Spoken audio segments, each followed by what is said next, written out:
Bismillahirrahmanirrahim. Nahmaduhu wa nusalli wa nusallim ala rasulihil karim wa ala alihi wa ashabihi ajma'in, amma ba'd. Rabbi syrah li sadri wa yassir li amri wahlul 'uqdatam min lisani yafqahu qawli. Kita mulai seperti biasa dengan doa Al-Fatihah. La haula wa la quwwata illa billah ala alihi wa azwajihi dzurriyyatihi syaikhana.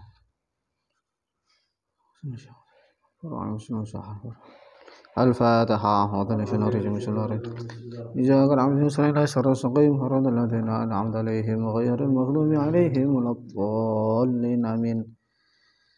Insyaallah kita akan mulai ngaji kita Kifayatul Awam bab dalil wujudnya Allah. Kemarin kita sudah bahas tentang sifat wujud, apa itu sifat wujud dan bagaimana khilafiyah antara Imam Asy'ari dan selain Imam Asy'ari, yaitu Imam Fakhruddin Ar-Razi. Kemudian sekarang kita bahas dalil wujudnya Allah. Dalil wujudnya Allah. Nanti akan kita bahas akli dulu, baru nanti nakli. Dalil wujud Allah secara akal, kalau yang disebutkan oleh musannaf adalah istilahnya burhanul huduts atau dalilul huduts, dalil hudutsnya alam. Sementara kalau kita lihat di beberapa kitab yang lain dan referensi yang lain, ada cukup banyak sebetulnya. Cuma yang disebutkan musannaf satu. Makanya insyaallah nanti juga akan saya jelaskan dalil-dalil yang lain mungkin secara singkat.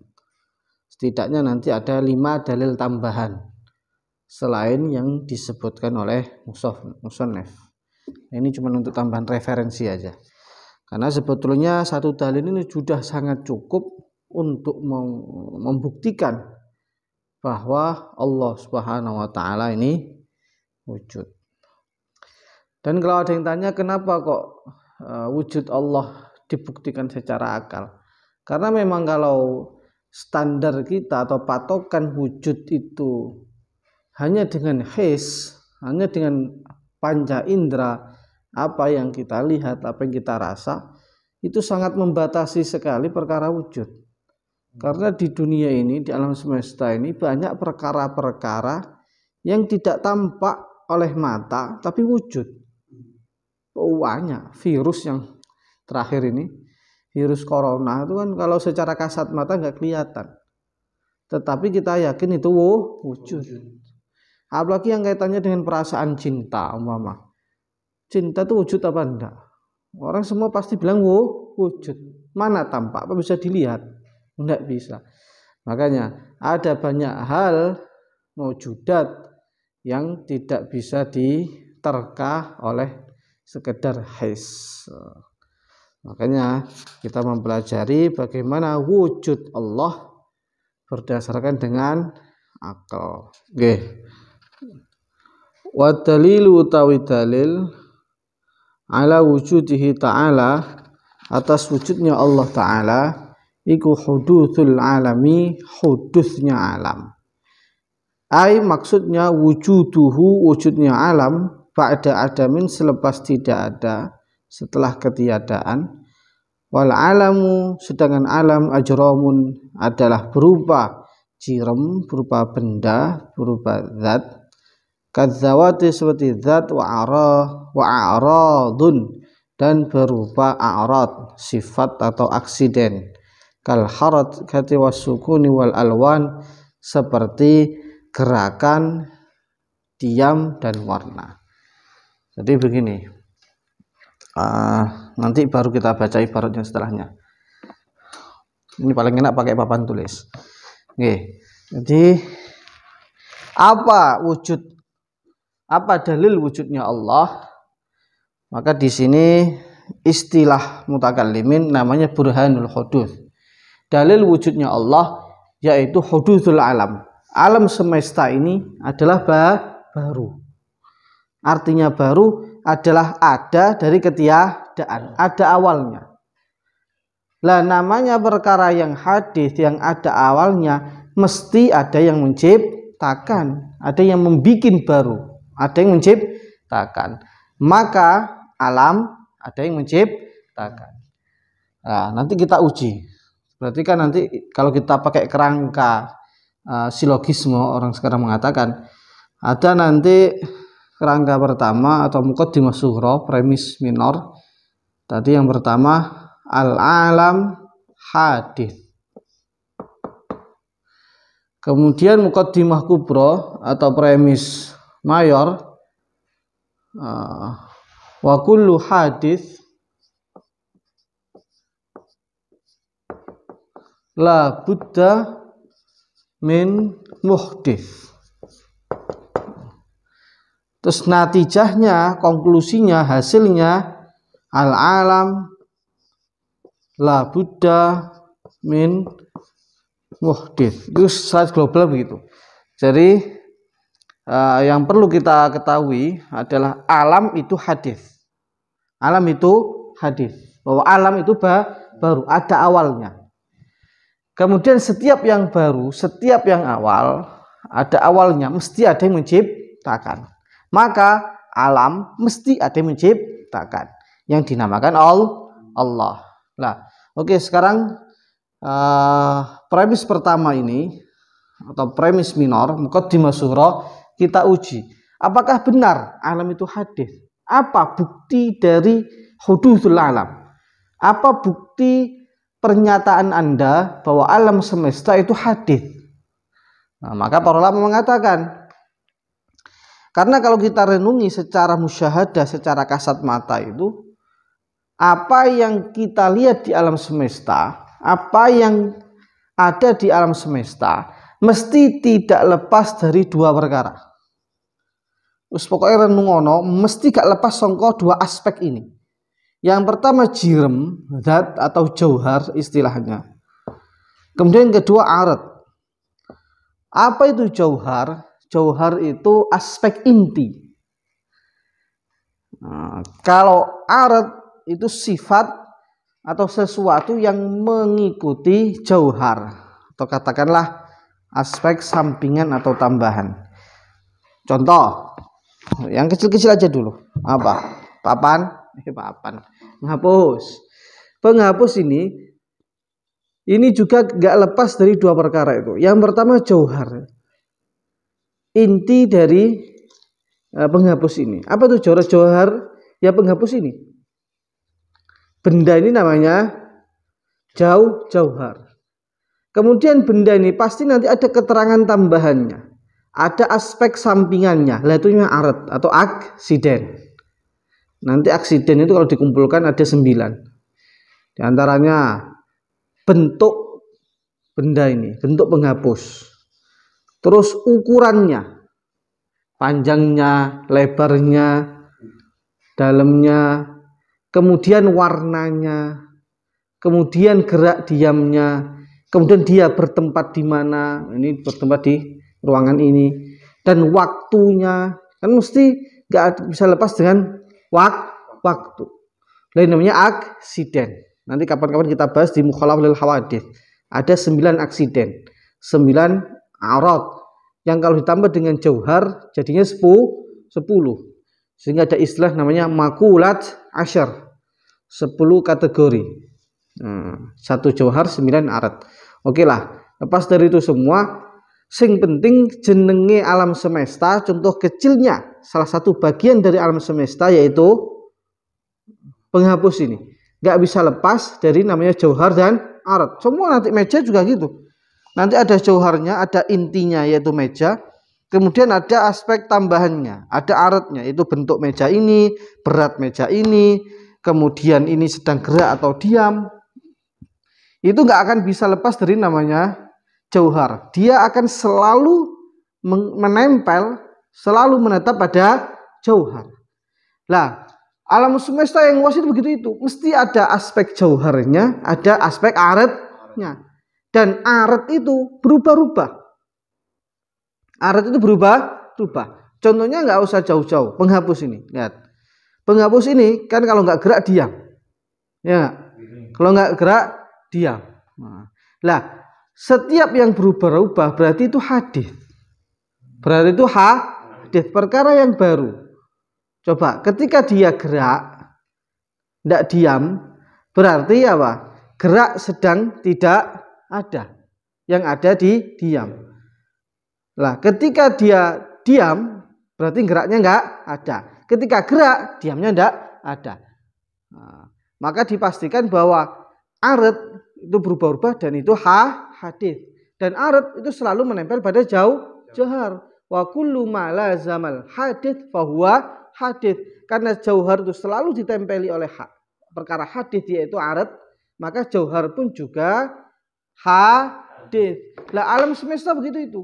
Ada dua aspek jauhar dan arid itu berubah-ubah.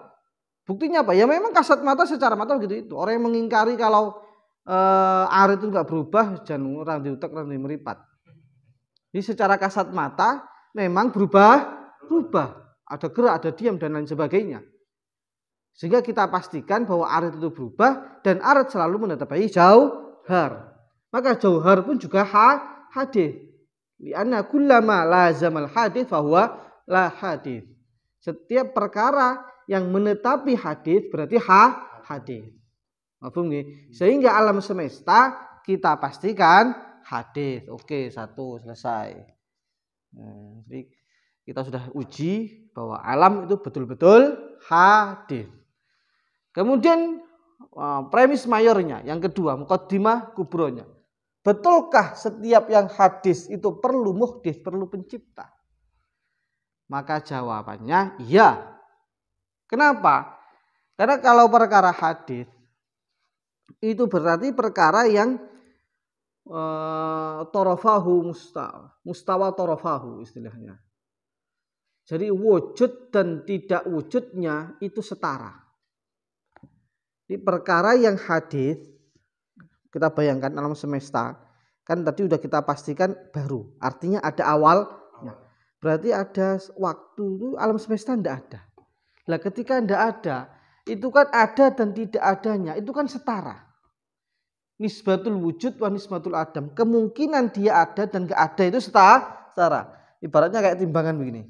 Nah, alam semesta bisa ada, alam semesta bisa tidak ada. Bisa adam. Nah, ketika ternyata alam semesta ini ada, berarti kan istilahnya ada yang mengunggulkan dua perkara yang setara. Paham? Ada yang mengunggulkan perkara yang setara. Nah, namanya pengunggulan salah satu dua perkara. Itu seperti ada dua timbangan yang berat sebelah. Mesti ada yang memberatkan. Otak kita gak akan menerima kalau ada perkara yang setara, kemudian salah satu berat sebelah tanpa ada yang memberatkan. Timbangan wis padha juk berat sebelah tanpa ada yang memberatkan. Loh, akal gak menerima. Begitu juga setiap perkara yang hadis mesti ada yang menciptakan. Karena perkara yang hadis itu namanya gak wajib wujud. Perkara yang bisa ada bisa tidak. Itu kayak ini, antara ada tidak ada itu sama rata, garis lurus. Paham gak? Maka kok ternyata ada, mesti ada yang mengadakan, ada yang menciptakan. Oke ya, berarti sudah kita pastikan juga bahwa setiap hadis mesti ada yang menciptakan.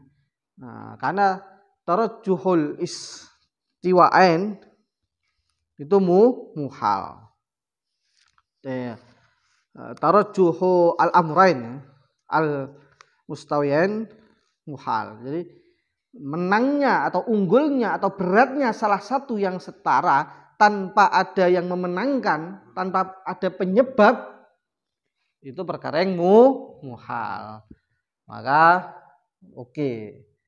Berarti premis mayornya juga oke. Sekarang tinggal hasilnya, konklusinya, natijahnya. Alam sudah kita pastikan bahwa hadis baru. Setiap yang baru mesti ada yang menciptakan. Kalau enggak itu tadi jadinya ada perkara yang setara berat sebelah tanpa ada yang memberatkan. Maka itu mustahil. Maka hasil dari dua muqaddimah ini bahwa alam la budda min muhdits. Alam semesta itu pasti ada yang menjadikan baru, ada yang menciptakan. menciptakan. Siapa? Namanya Tuhan. Tuhan siapa? Allah. Nah, kalau nama Allah itu bukan akal. Kalau itu dari nakal, dari nakli, dari para rasul, para nabi, baginda Muhammad sallallahu alaihi wasallam, bahwa yang muhdits, yang menciptakan alam semesta ini bernama Allah. Nih, mafhum nggih? Nah, ini dalil yang paling banyak disebutkan di kitab-kitab klasik, Burhanul Huduts. Tadi sebelumnya sudah cukup. Tapi sebagian ulama menambahkan beberapa barahin, beberapa dalil-dalil yang lain, bukti-bukti yang lain. Di antaranya yang ada kaitannya dengan tadi yaitu Burhanul Imkan. Burhanul Imkan. Artinya begini, alam semesta namanya wujud ya, namanya wujud kita renungi. Mesti nanti ada yang wajibul wujud yaitu Tuhan, yang wujudnya itu enggak bisa tidak ada, mesti ada. Nek sampai gak enek, akal tidak menerima. Lah, ada wujud itu yang selain Tuhan, kayak wujud kita itu. Yang wujudnya itu mungkin. Bisa wujud, bisa tidak. Coba saya tanya. Ini penghapus. Bisa wujud, bisa tidak enggak? Bisa. Iso eneng, iso enek. Yes, panjenengan, ngomong Ustaz Atmam nih. Otak kita menerima enggak Ustaz Atmam itu ada? Nerima. Otak kita nerima gak kalau Ustadz Atmam itu tidak ada? Nerima juga. Itu mungkinul wujud. Lah, Ustadz Atmam itu gambaran kecil atau bagian kecil dari alam semesta. Nah, alam semesta ini berarti mungkinul wujud. Perkara yang wujudnya itu mungkin. Namanya perkara itu yang wujudnya mungkin, mesti ada yang mewujudkan. Jadi, al-alam mungkin. Wa kullu mungkin labudda min muhdits. Konklusinya begitu. Konklusinya berarti alam mesti ada menciptakan. Di alam semesta itu mungkin wujudnya, setiap yang mungkin mesti ada yang mewujudkan. Loh, kenapa setiap mungkin mesti ada yang mewujudkan? Karena itu tadi kembali ke dalil yang kita bahas tadi. Karena perkara yang mungkin itu ada dan tidaknya itu istiwa, setara. Maka ketika dia ternyata ada, berarti ada dua perkara yang setara, salah satunya dimenangkan, salah satunya unggul, salah satunya berat. Maka mesti ada yang memberatkan, ada yang menciptakan. Nah, kayak tadi dua timbangan yang setara kok satu-satunya jelek, mesti ada sebabnya. Paham nggih? Nah, namanya muhdits. Yang kita sebut sebagai Allah. Ada lagi Burhanun Nazm.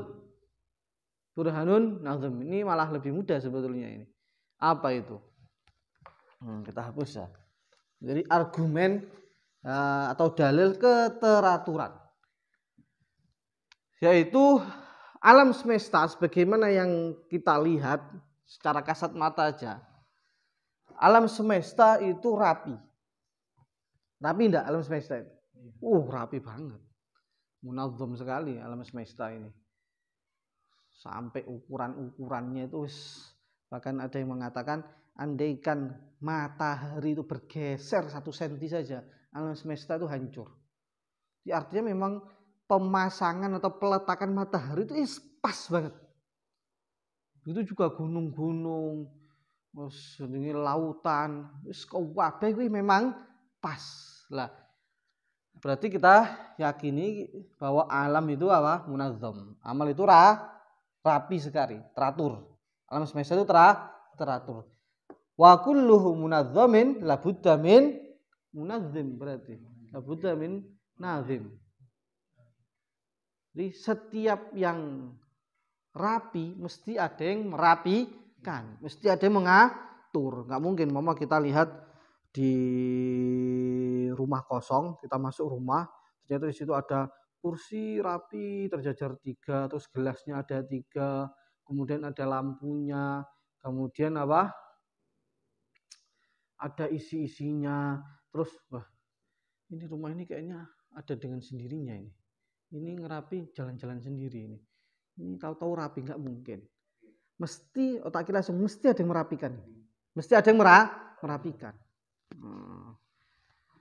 Nah, setiap yang rapi, yang teratur mesti ada yang merapikan, ada yang mengatur. Maka alam mesti ada yang mengatur. Siapa itu? Allah. Ini ada dikisahkan itu. Saya lupa di kitab apa itu. Jadi Imam Abu Hanifah itu pernah ditantang debat oleh seorang ateis. Wahai Imam, apa bukti wujudnya Tuhan? Wahai ngomong Tuhan itu wujud itu apa dalilnya? Apa buktinya? Imam Abu Hanifah, oke, janjian, nanti kita ketemuan. Katakanlah nanti ya jam 4 sore kita ketemuan. Oke. Nah, ternyata tepat jam 4 sore itu orang-orang ateis sudah kumpul, nunggu-nunggu Imam Abu Hanifah gak datang-datang, agak telat Abu Hanifah. Jadi ini janjian, jadi ini ulama gede kok telat. Ya katakanlah jam 4:30 telat begitu, tahu-tahu Imam Abu Hanifah datang. Unyu. Terus Pak Imam, Pak Abu Hanifah telat piye to janjiane jam 4 atau 4:30. Kata Imam Abu Hanifah, sebetulnya saya itu udah persiapan sejak jam 3. Tapi aku nunggu sampan, nunggu perahu dari tadi gak datang perahunya. Loh, tahu-tahu loh, ada kayu yang berceceran itu, berserakan di mana-mana. Tahu-tahu itu kayunya ke tengah sungai. Tahu-tahu dengan sendirinya dia menumpuk, terus merapikan dirinya sendiri, terus jadi sampan yang begitu besar dan indah. Hari saya naiklah itu sampan, sampai ke sini. Langsung rates, wah gila kamu. Bagaimana mungkin ada kayu yang dengan sendirinya menyusun satu kapal yang indah kalau nggak ada yang nyusun? Kata Yohani, lah ya ini kapal yang remeh saja, yang pengaturannya nggak terlalu hebat. Itu aja kamu meyakini harus ada yang buat. Lah apalagi alam semesta yang begitu rapi dengan jutaan bintang gak tabrakan, kok bisa kamu katakan gak ada yang ngatur, gak ada yang nyiptakan? Sing edan sapa? Nah, itu namanya burhanun nazm. Ada juga burhanul harakah. Argumen gerak. Coba saya tanya, alam semesta ini gerak apa diam? Gerak. Wa kullu harakatin labudda min muharrik. Setiap perkara yang gerak mesti enek sing gerak nih. Berarti alam ada yang menggerakkan. Siapa yang menggerakkan? Lah iku jenenge Gusti Allah. Ada lagi burhannya ini sebagaimana yang ditulis oleh Imam Al-Buti ya, Ramadan Buti dalam Kubro Yakiniyat Al-Kauniyah. Namanya Burhan Al-Ailat Al-Ghaiyah. Burhan Al-Ghaiyah dari kata-kata ghaiyah. Dari kata-kata ghaiyah. Artinya begini. Beliau mencontohkan seperti jam, atau kita contohkan yang lain juga boleh. Coba kalau kita lihat HP itu.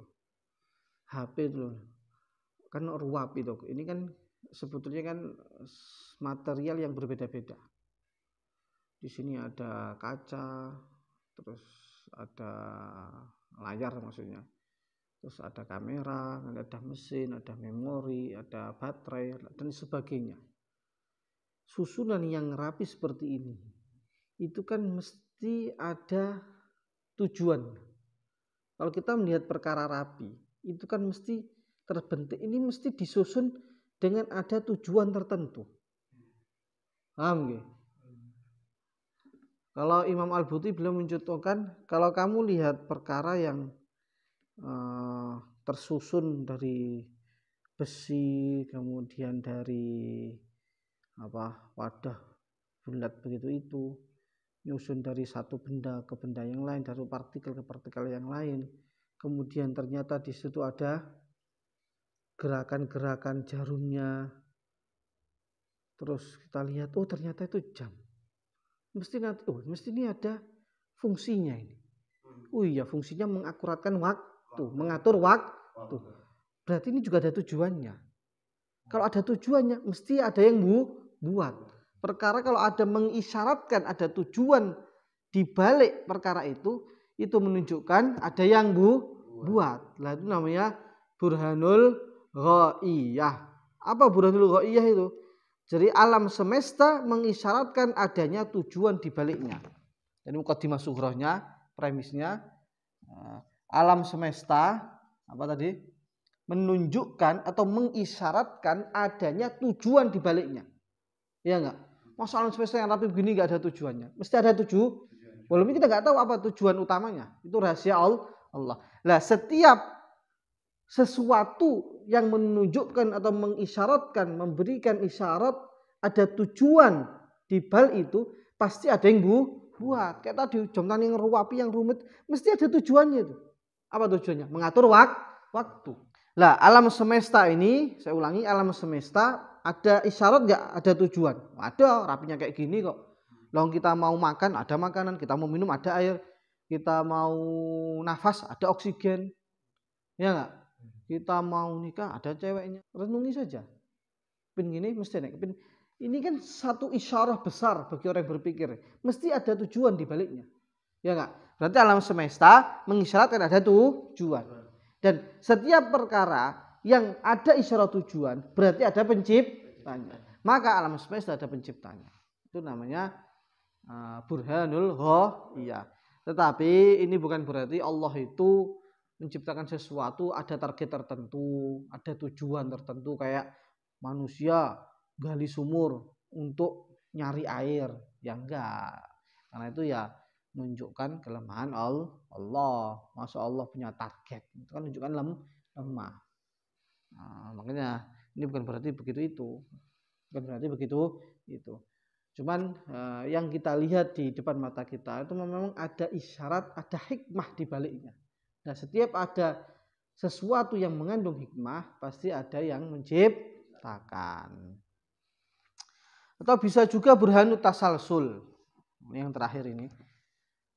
Sebagaimana kalau kita perhatikan, ini bisa dilihat di Syarah Sulam Idhahul Mubham, Syekh Damanhuri.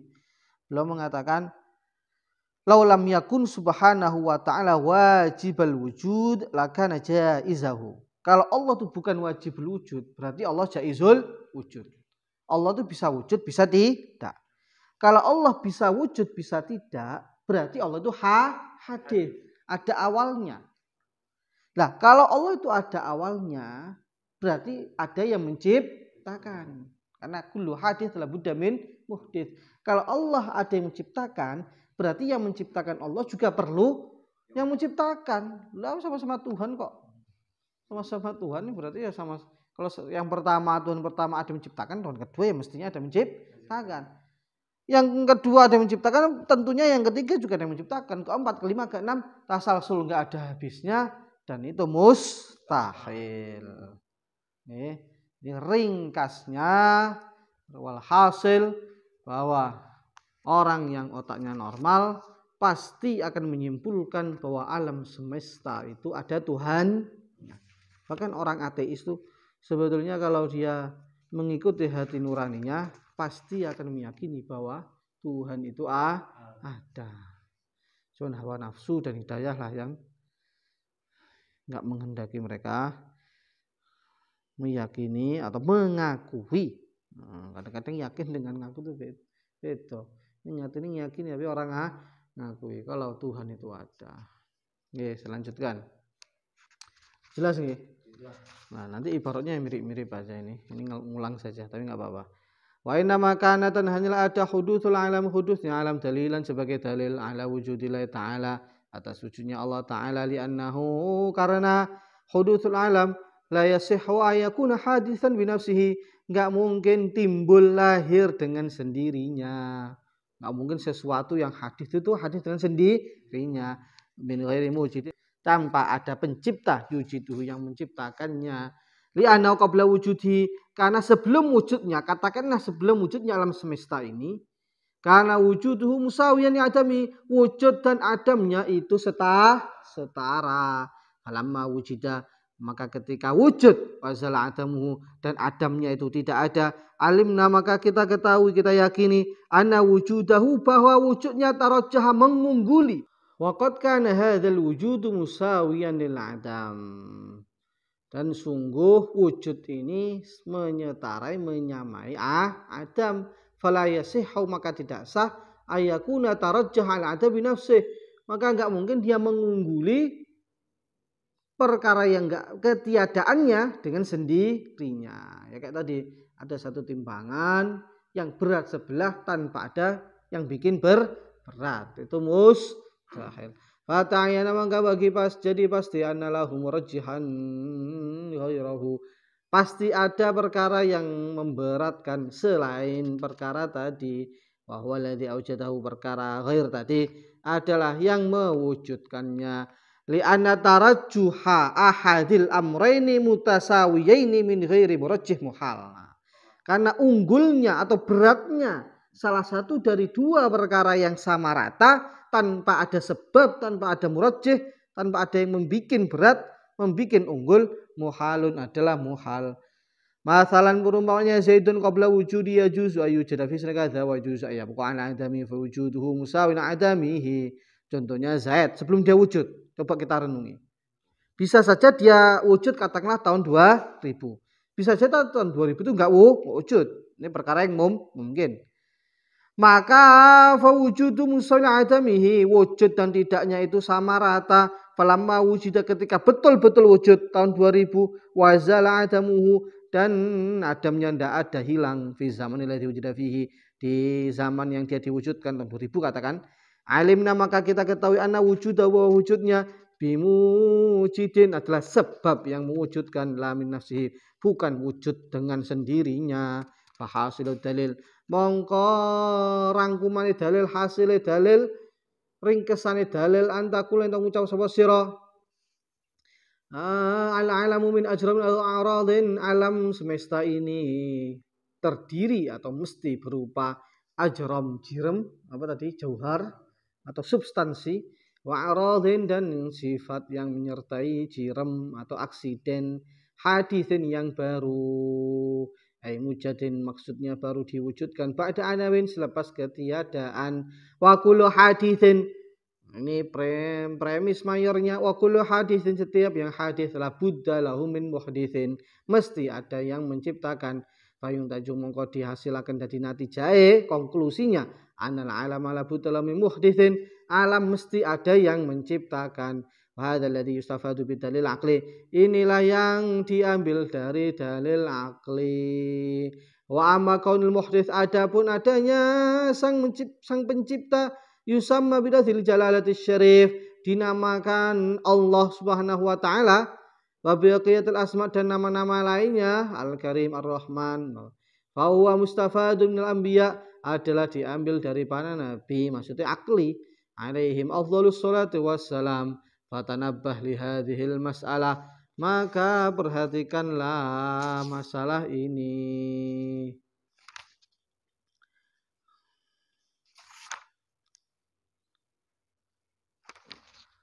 Wa hadza dalil alladzi sabaq, yang telah lalu, wa huwa hudutsul alam, yaitu hudusnya alam. Dalil wujudihi ta'ala adalah dalil wujudnya Allah. Wa amma dalil ala hudutsil alam, adapun dalil hudutsul alam berarti dalil premis minor, muqaddimah sughra.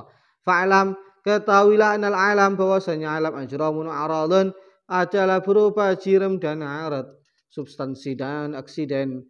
Faqat, hanya itu saja, kama taqaddam, koyo keterangan wis lewat. Wal aradu, dan arad, aksiden, sifat, kal harakati wasukun, seperti gerakan, diam, dan lain sebagainya, ada 9 itu. Haditsatun adalah baru bidalili annaka, dengan dalil bukti bahwasanya Anda tusyahiduha, menyaksikan secara langsung, mutaghayyirah, berubah-ubah, min wujudin ila adamin, dari ada menuju tidak ada, wa min adamin ila wujudin, dari tidak ada menuju ada, kama tarahu fi harakati Zaidin, sebagaimana yang Anda lihat di gerakan Zaid. Fa innaha tan'adim, mongko temen setuhune gerakan Zaitan adimu, menjadi tidak ada, ingkana sakinan, ketika diam, wasukunihi,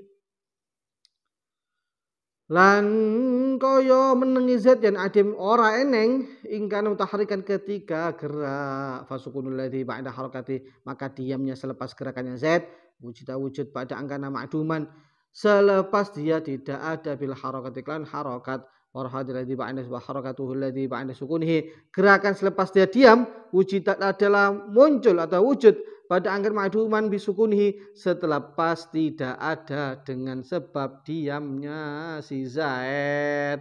Fal wujudu pada Adam dan adanya wujud selepas ketiadaan, wujudnya gerakan, kemudian tidak adanya gerakan, wujudnya diam, tidak adanya diam.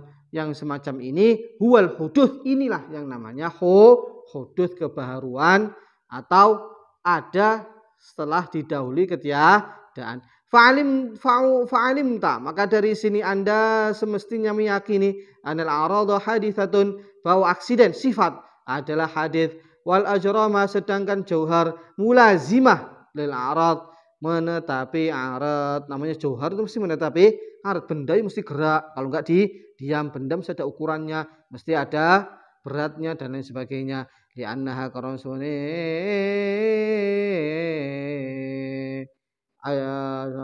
ajram la takhruju an harakatin sukunin, tidak bisa keluar dari gerakan dan diam, mesti salah siji kuwi. Nek meneng ya mandek. Wa kullu ma la yazal hadits wa hadits, dan perkara yang menetapi perkara hadits adalah hadits juga. Maksudnya hadits mawjudun ba'da adamin, ada selepas tidak ada. Fal ajram, maka dari sini jiram jauhar atau substansi juga ikutan haditsatun aidon kal arad, sama dengan arad. Fahasilu hadza dalil, hasilnya dalil ini antakula al ajram mulazimatul aradil haditsah, bahwa jiram jauhar atau substansi atau inti benda adalah menetapi arad yang baru. Wa kullu ma la hadits, dan setiap yang melazimi menetapi hadis adalah hadis juga. Fayung tajumoko, hasil konklusinya anal ajram haditsah, bahwa jiram atau jauhar itu hadis. Wa hudutsul amrain an ajramul arad wujudahuma ba'da adim, maksudnya adalah wujud selepas tidak ada. Dalil wujudihi, dan hudusnya ajram, jirim dan arad yang merupakan alam semesta ini adalah dalil wujudnya Allah. Li'anna kulla haditsin labudda min muhdits, karena setiap perkara hadis mesti ada yang menciptakan. Wala muhditsa lil alam illallah ta'ala wahdah, dan tidak ada muhdits, sang pencipta untuk alam semesta ini kecuali Allah Ta'ala wahdahu, hanya Allah, la syarikalah, tidak ada syarikat, kama sayati, sebagaimana yang akan datang fi dalil wahdaniyati, dalil keesaan Allah. Wa hadha huwa dalil ijmali, ini adalah dalil ijmali alladhi yajibu ala kulli mukallafin, yang wajib atas mukallaf min dzakar dan unsa ma'rifatuhu, mengetahuinya, kama yaqulul arab sanusi wa kaffarani, dan dikafirkan malam ya'rifu, yang enggak tahu dalil ijmali. Apa dalil Gusti Allah nek makhluk ini? Berarti wis paham dalil ijmali. Kalau bisa menjelaskan seperti tadi, itu tafsili. Fahdar ayakuna fi iman khilaf, maka jangan sampai, hati-hatilah iman Anda ada khilafiyat. Insyaallah takrar.